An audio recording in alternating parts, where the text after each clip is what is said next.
Hello everybody and welcome back to the channel. Welcome back to another Throwback Wednesday.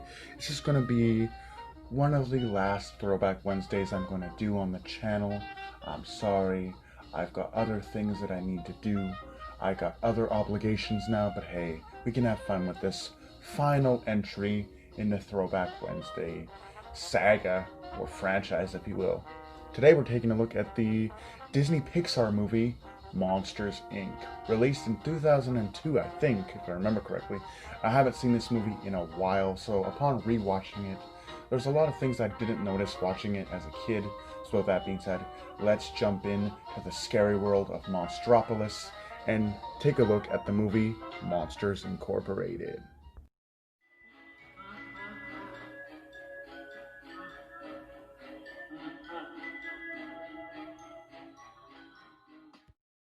So one of the things I really like about this movie is that cliche monster under the bed or in the closet trope.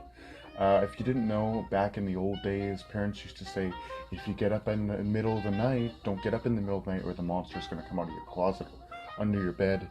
You know, that was a great thing, and I love how in this movie they play with that so much. So in the movie, there's this place called Monstropolis where all the monsters live. They have their own society.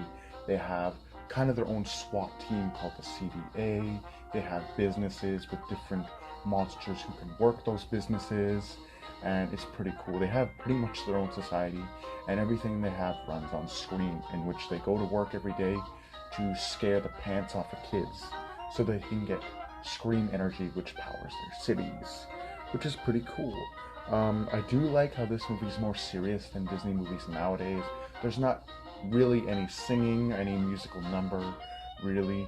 It's very serious, and I really do like that.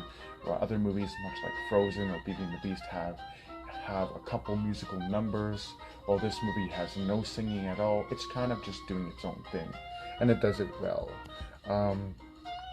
So going into spoilers, so basically the movie starts off with our characters, Sully and Mike, going to work, and they go to work, and they end up, you know, of course, rocking the place because Sully is the most popular scarer. And then Randall starts cheating, and of course, he leaves one of the doors open, and a child escapes into the modern world. Now, in the monster world, children are like supposed to be toxic, which they're not. It's a lie. But anyway, it goes through this whole crazy shenanigans trying to get this kid back, and they do. But we find out that the big businessman is actually a secret villain, which is, to be honest, something that a lot of movies do nowadays. The awesome, really cool businessman that you want to party with is actually the villain of the movie. Yep, so it's pretty cool. I like a lot of the character designs are pretty cool. You got all sorts of interesting, cool looking monsters, and it just looks really nice. So on their way to try to get this boo back, of course they get into lots of different things. And I would have liked to see that sequel. So they were working on a sequel where Sully went back to see Boo, and she was like older and like a teenager or like a young adult, and they'd go on an adventure. However, this idea was scrapped, which is unfortunate because I would have liked to see, you know, what happened next. Instead, what we actually got was before the events of Monsters Inc., Monsters University, where we get to see our favorite monsters in college. So again, yeah, I guess that was a cool movie, but it's still not as cool as the whole, you know, he sees an older Boo in the real world design. You know, that could have led to so many different things. I mean, they could go and see Boo get trapped in the monster world, and like Sully and Mike have to like try to help Boo with stuff in order to get back to the monster world, and that could have been so cool, but you know, they decided not to do that, and instead they gave us Monsters University, which is not bad, I guess.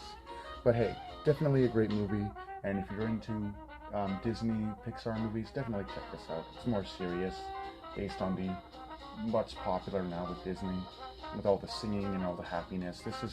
It's happy. I mean, it's got a more of a love kind of oriented thing where he falls in love with this little girl, not in a sexual way.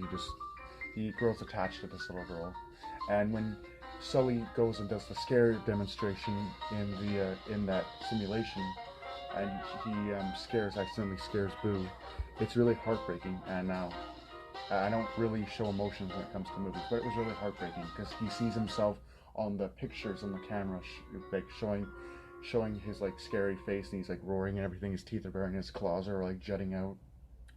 Yeah, that really hit me hard. But yeah, it's definitely a good movie. It tells a great story, and I definitely think if you're into Disney, Pixar, or you're into those kind of, fun family movies, it's definitely a great movie to snuggle up with your younger ones and chill out with. It's definitely a great movie, and it's aged extremely well. But anyway, I hope you guys enjoyed. Like I said, this will probably be my last Throwback Thursday or Wednesday because I got other obligations currently. So, with that being said, I hope you guys enjoyed. It's been a fun ride. And with that being said, do take care and have a scary night.